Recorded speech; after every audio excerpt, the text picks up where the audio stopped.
Pada saat pandemi COVID-19, pilihan investasi para investor global mengalir pada perusahaan-perusahaan yang memperhatikan isu lingkungan, sosial, dan tata kelola yang baik.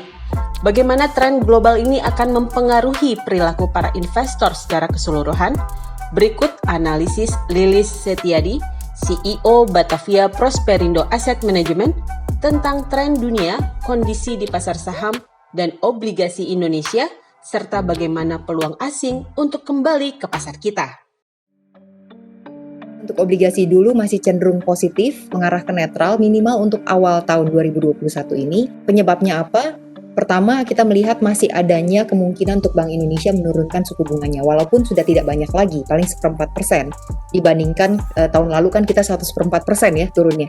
Tapi setiap kali terjadinya penurunan suku bunga, tentunya itu memberikan peluang untuk harga obligasi masih tetap bisa naik. Jadi kita melihat itu satu faktor penyebabnya. Kemudian yang kedua, kalau kita melihat dana asing, itu kan memang banyak sekali likuiditas yang berpotensi untuk masuk ke negara berkembang, dan salah satunya itu Indonesia. Indonesia sendiri sepanjang tahun 2020 itu mengalami outflow di obligasi pemerintah yang rupiah itu sekitar 88 triliun.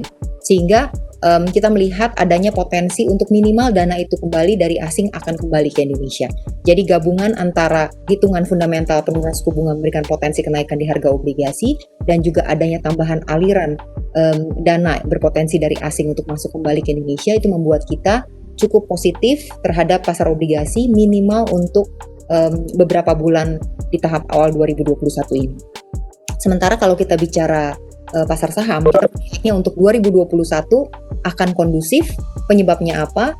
Kalau kita bicara instrumen saham, kita kan berarti lagi beli masa depan perusahaan-perusahaan yang ada di bursa kita ya. Apakah dia bisa beroperasi dengan baik dan menghasilkan pendapatan yang baik di tahun 2021.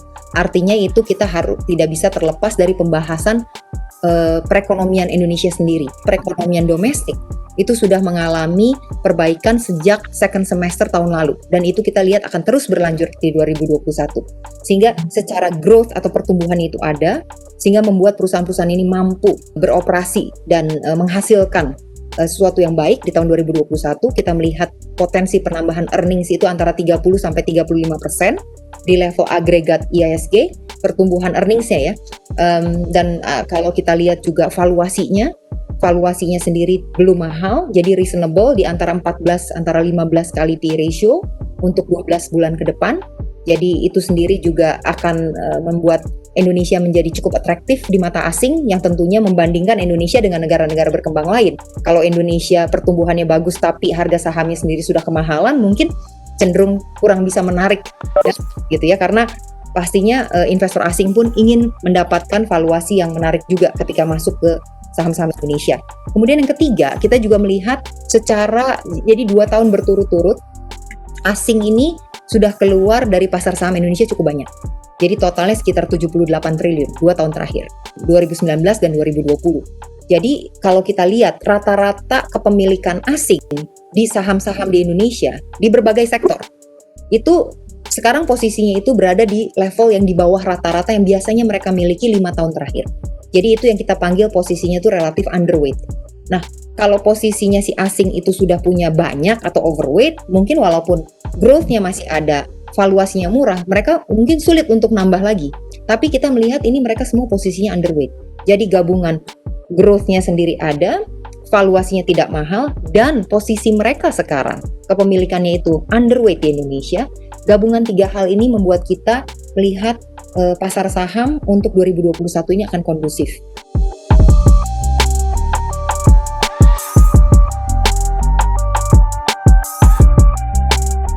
Saya sih paling nggak mau milih antara obligasi sama saham, milih yang mana itu nggak mau, karena investor semuanya mempunyai profil investasi, profil risiko yang berbeda-beda, kebutuhan investasinya juga berbeda-beda, jadi pasti racikan portfolio masing-masing investor itu pasti lain-lain ya.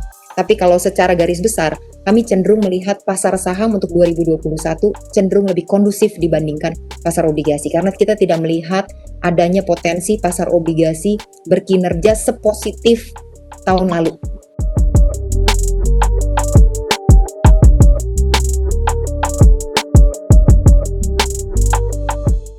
fenomena global yang sekarang sudah terjadi beberapa tahun terakhir mengenai ESG ini tentunya didorong dari berbagai aspek. Tadi ada aspek peraturan, begitu banyaknya peraturan di dunia yang berubah dan juga difokuskan terhadap ESG.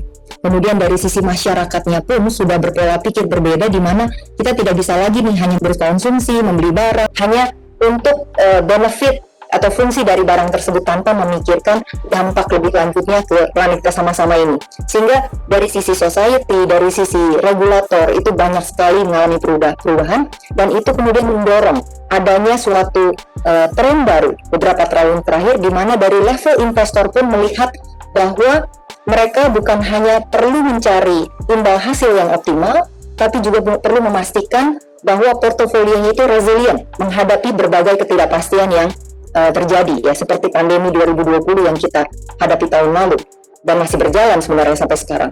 Dan itu terlihat sekali bagaimana di tengah-tengah krisis terjadi akselerasi pengalihan global asset dari yang tadinya tidak bertema ESG itu secara signifikan itu ke solusi-solusi investasi yang mempunyai fokus ESG. Ini sebagai contoh, misalnya ini perusahaan yang mempunyai banyak lahan, bagaimana proses akuisisi lahannya, apakah ada harmoni ya dengan komunitas di sekitar lahan tersebut. Dan kalau kita bicara dari sisi misalnya human resource, apakah perusahaan tersebut menerapkan pengelolaan human resource dan talenta yang baik gitu. Jadi itu contoh-contoh aspek sosial. Sementara kalau tata kelola perusahaan ini mengenai etika berbisnis, kemudian transparansi dari misalnya pelaporan, baik itu pelaporan pajak, manajemen resiko, audit dan sebagainya.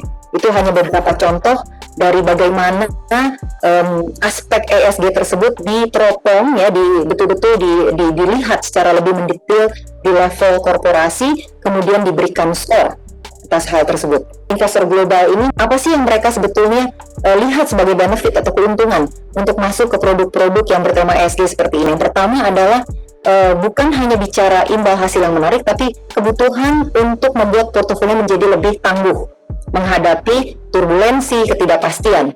Ya, jadi itu adalah benefit utama di luar imbal hasil yang menarik. Kemudian yang poin kedua, itu juga mereka sudah melihat secara historis perusahaan-perusahaan yang mengelola aspek ESG-nya dengan baik, itu secara keseluruhan mempunyai kinerja perusahaan yang lebih baik juga, lebih fokus. Karena mereka jauh dari kontroversi, jauh dari penalti, suspensi, dan sebagainya. Sehingga secara menengah jangka panjang, kinerja finansialnya pun terbukti lebih unggul.